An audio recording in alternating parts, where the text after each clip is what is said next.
మైనారిటీలు మరీ ముఖ్యంగా మా మహిళా సోదరీమణులు మహాలక్ష్మి పథకం ద్వారా ప్రతి నెల 2,500 రూపాయలు వాళ్ళ ఖాతాలో పడబోతున్నాయి.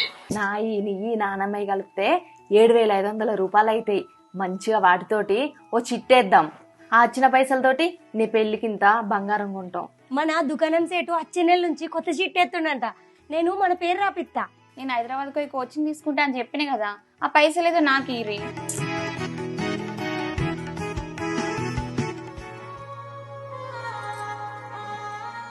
ఎప్పటిగా ఫోన్ చూసుకుంటూనే ఉంటావా?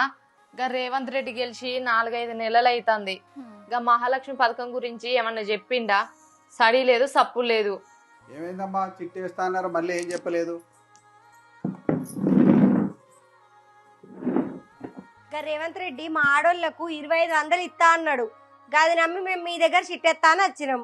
ఇప్పుడు గెలిచి 5 నెలలే, ఇంతవరకు 1 రూపాయి లేదు. గా మనిషిని నమ్ముతారా? అధికారం చేతిలోకి వచ్చేదాకానేమో అడ్డమైన హామీలు, అరచేతిలో వైకుంఠం చూపించిండు. ఇప్పుడు అధికారం చేతిలోకి రాగానే అసలు ఆ ముచ్చటే మర్చిపోయిండు. మా ఆడోళ్ళు సురు తప్పకుండా తలుగుతుంది ఈ గవర్నమెంట్ కు.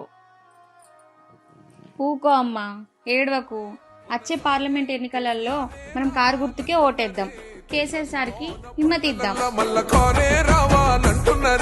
తెలంగాణ జిల్లాలలో